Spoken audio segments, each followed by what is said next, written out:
The wind whispered secrets across the parched Dakota plains. Secrets only old grandfather Two Moons seemed to understand. His grandson, Little Hawk, sat close beside him on the worn buffalo robe. Feeling the deep sadness that clung to the elder like dust, the spirits weep. Little Hawk, grandfather murmured, his voice rough like stones tumbling in a dry creek. They weep for the buffalo gone, for the land taken, for the songs we've almost forgotten. He spoke then of the ghost dance, the powerful ceremony from times before Little Hawk was born. A dance meant to bring back the old ways, to heal the wounded earth and reunite the people with their ancestors and the vanished herds. Little Hawk listened, his young heart aching for a world he had never known but felt deeply in his bones. Words spread through the scattered lodges like fire in dry grass. Hope, fragile as a bird's egg, began to stir. People traveled weary miles to the gathering place, a wide, flat stretch of earth beneath a vast, watchful sky. Little Hawk watched as grandfather Two Moons, his frail body seeming to gather strength from the very ground, slowly painted the sacred symbols on the dancers' shirts. Eagles, stars, and the crescent moon. The air hummed with quiet prayers and the soft rustle of sage being tied into bundles as the first drum beats began, deep and resonant, echoing the heartbeat of the earth itself. A shiver ran through the crowd. Little Hawk saw faces etched with hardship soften, eyes clouded with despair begin to clear. They formed a great circle, hands clasped, ready to step into the rhythm of renewal. The dance began slowly, a shuffle of moccasined feet raising small clouds of dust. The singers' voices rose, weaving ancient words with the insistent pulse of the drum. Little Hawk watched grandfather move with a grace that belied his years. His eyes closed, face turned towards the sun. He saw the dancers sway and turn, their movements growing more fluid, more connected. Grandfather had spoken of a special step, a forgotten pattern woven into the dance near its end. A step taught only to a few. It wasn't flashy, grandfather explained, but subtle, a shifting of weight, a particular glide and turn that resonated deep within the earth. A final key to unlock the spirit world. As compassion. Little Hawk strained to see it, but the movements blurred in the swirling dust and the intensity of the gathering emotion. Days turned into weeks. The dancers danced with unwavering faith, their songs a constant plea to the heavens, yet the sky remained a relentless, cloudless blue. The earth cracked in thirsty doubt, like a poisonous weed, started to creep, and whispers grew louder, questioning the dance, questioning grandfather's wisdom. Little Hawk saw the light fade slightly from his grandfather's eyes one evening.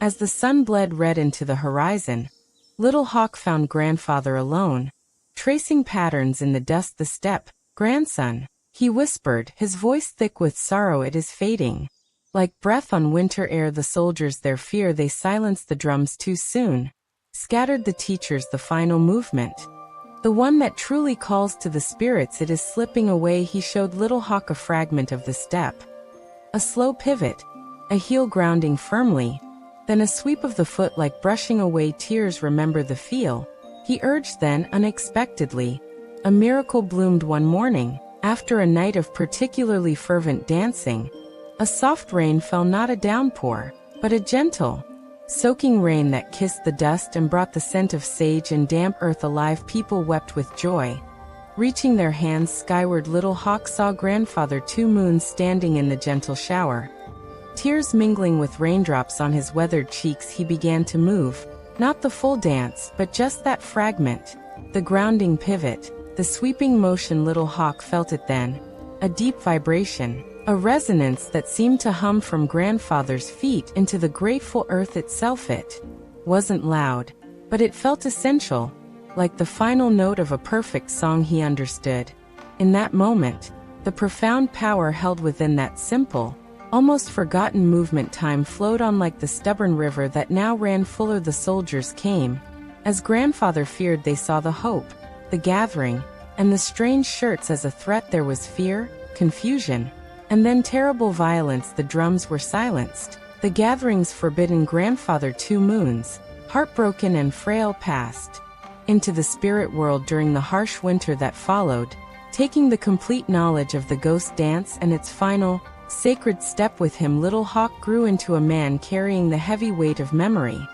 The scent of sage, the sound of the drum, the feel of the rain that miraculous day, and the haunting, incomplete pattern of his grandfather's feet in the dust. The ghost dance became a whispered story, a sorrowful song sung low, its deepest magic seemingly lost forever under the tread of time and hardship. Many winters later, an old man now, Little Hawk sat with his own grandson, bright eyes, near the same worn hearth. The people lived differently, but the ache for the old ways, the connection, still lingered like an old song. Little Hawk spoke softly of grandfather two moons, of the gatherings, of the hope and the rain. He spoke of the dance, demonstrating the shuffling steps, the circle formation, the songs he still remembered. Then, haltingly, his own feet stiff with age, he showed the fragment, the grounding pivot, the sweeping motion he'd witnessed that rainy day. This, he rasped, his voice thick with emotion.